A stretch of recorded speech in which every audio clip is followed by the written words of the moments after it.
Hi guys, Namaste, Jai Hind, Jai Mata Di and Jai Bharat. So I hope that you're liking the videos and you're understanding the deep meaning of Kalki Avatar and Kalki Puran and what are the things that are written there. I'm going to talk about chapter 4. I'm skipping a few chapters. I think I'm skipping chapter 3, but because we are not ready for it yet, and when the time comes I will come to that chapter also, and I'm going to share a few more things with you guys about what is happening right now and how it is written already in Kalki Puran, but that's going to be later. Today we are going to talk about Brahmins. Who are the Brahmins? What is the meaning of Brahmin? And it is very important for you to understand this, because you are going to be one of those who are going to spread the Kalki knowledge, the Kalki rising, the Kalki wisdom to everybody, and you are going to be one of that Brahmin. So Brahmin does not mean that you have to be Brahmin by caste. Brahmin does not mean, it is not like a literal caste. It has much more than being just a caste, and I will tell you. So first, the Brahmin, what does Brahmin means? Brahmin means absolute reality. It means supreme existence. It means something or somebody who was there, who is there, who will be there, and who understands the complete reality. That is what Brahmin means. Now it is said that when the final annihilation happens, at that time even Brahma will be annihilated. Now if many people take this as literal, that there will be that Qayamat, there will be that doomsday, and the earth will be finished and everything will be finished, everybody will be doomed and there will be no existence of anybody. No, that's not the truth. Which this again has a deeper meaning. This means Brahma. When you talk about Brahma, you talk about creations, you talk about the one who creates, and this basically is a reference to the energy where everything that we created as humans, everything that is a creation of us, which means internet, which means the inventions, which means the electricity, which means so many things, the buildings, the structures, all of that will be fallen apart. So it will all be doomed. Does not mean that every human being will die. No, there will be some who will still be there. There will be some who will still be there, and they will take this Kalki consciousness forward. But majorly there will be a big destruction that is going to happen. Now when that destruction will happen, many kings and creators or big influencers or big tycoons will be finished. They will completely be finished. The world will be merged into one. So the world will be merged into that supreme Brahma soul. And when we talk about the Brahma soul, it says that then there will be a new universe that will be created, which will have 1,000 heads, 1,000 eyes, 1,000 legs. Now when you talk about new creation of new universe and 1,000 eyes, 1,000 legs and 1,000 heads, does not mean that a new universe is literally going to be created. This means that a new system, a new energy, a new beginning, a new understanding is going to be created. And I'm going to do one video about astrology as to how this system is created for us in a different way than we understand it. So that's how a similar new system will be created, which will be based upon Maya. So I will talk about that in a separate video, maybe on a live, but it is going to be very interesting. So 1,000 heads means that the people who will be left then, who will create or take this new Kalki consciousness forward, are going to be people who will have logic, who will be visionaries, and who will be able to walk the talk. So they will be able to see the things, apply the things, envision the things, and then create the things. And that is where the new universe will be created, where 4 Vedas will be spoken, where Brahma will create the living entities. There will be planetary system created. There will be the ancestors, progenitor. So there will be an ancestor. There will be Manu, which is a progenitor of human. There will be demigods, which means that people who are worshipped like a god. So this is going to be the creation.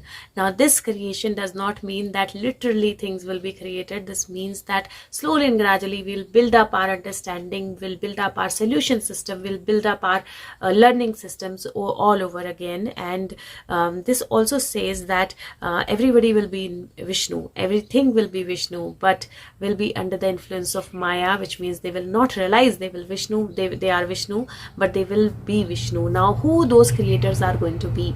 Those creators are actually divided into two parts. One are who already have the knowledge, so who already know that they are Brahmins, they are the supreme soul, they are the creators. And second will be twice born. Now twice born means that people whose faith or life will be regenerated. Does not mean that they will they will die and take a rebirth, but it will be a symbolic rebirth. There will be a transformation, so they will regenerate, recreate their faith, and they will be transformed over the process of this kalyuga this time. And it is, the time is already going on. That is why Kalki Puran is in the not in the past tense, not in the present tense. It is actually not in the future tense, but it is actually in the tense where it is happening already. It is in the present. And I think the one who was writing Kalki Puran knew that when it will be interpreted, it will already be happening. Right now we are interpreting it, and it is all already happening. That is why it is in the present tense.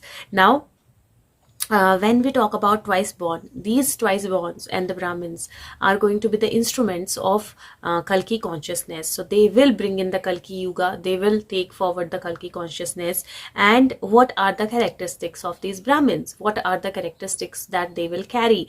Now they are divided into two parts. One is Brahmin and one is twice born, and also they are divided into two parts. One who will recite Yajurveda, and the other ones who will recite I think Samveda. Yeah, Samveda. So why is there a difference, and what that difference means? And so when we talk about Yajurveda, we talk about studying mantras, worshipping, internal energy, intuition energy, developing your insight. So the first step is, it is not really two type of people, it is the first step. The first step will be when they will start understanding the mantra energy. They will, and does not mean that literal mantra, not religion based. That means that they will start understanding the energy of their inner self, their inner consciousness. And how will that happen? What will be the process? So here there is a process of creating a sacred thread. Now sacred thread does not mean that there is going to be literal thread. There is a thread that Hindus wear, this is called janeu, but we know that around elections there are many who wear janeu. So does that make them a Brahmin? No, it does not, because it is not about the literal thread. It is the deeper meaning of the literal thread. So today I'm going to tell you what is the deeper meaning of that literal thread. Now this thread will be prepared by married or unmarried women. Now what is the reason why this thread will be prepared by women? Because the sacred thread, which is not like a literal thread, but the thread of your inner knowledge, will be prepared by your intuition, and intuition is a feminine energy. That is why it is a woman. So it will be thread. This thread will start to be prepared inside you by your own intuition, by your own inner energy, inner feminine energy.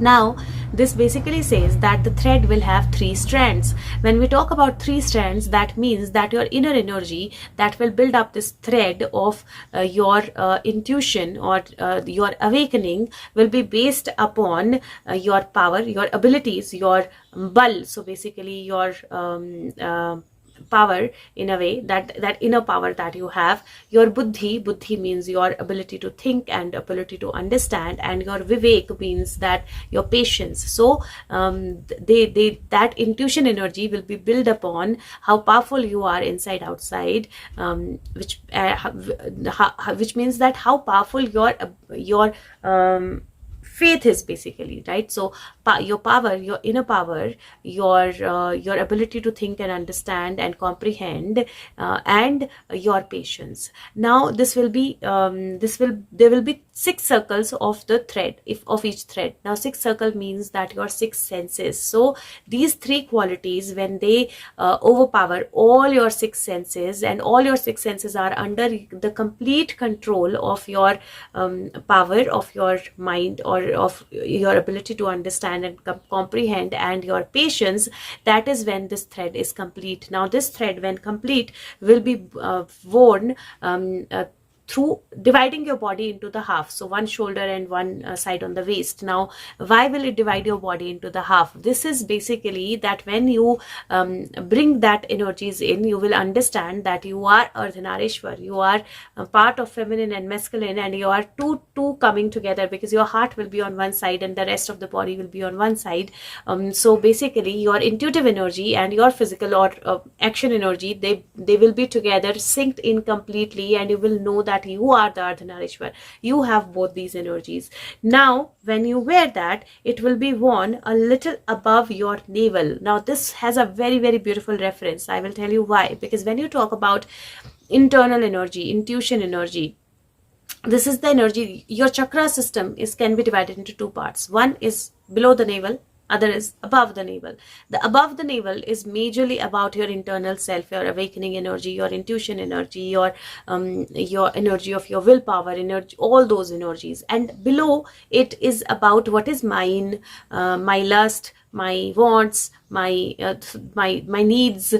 So that's about that. So when you get into that intuition or mantra energy, that awakening energy, you will be detached. You will not be impacted by the lower two parts, which means that you will not have that this is mine, that is mine, I have to do this, I have to create this. You will not be in that action energy. You will be more into the internal energy, because this is the first step. So you will be more into that internal energy, and you will develop that energy forward, and that is why it will be little above your navel. So everything that is said has a very, very beautiful reference to something that is inside you and not that is outside you. So this is not about literally wearing the thread, and I respect everybody who wears the thread and who follows that Janeu ceremony. But I would just say that if you understand the literal, the actual deep meaning of it, then try to inculcate that deeper meaning inside, because that will be more fruitful. So this is the first step of Kalki Brahmins, who are going to take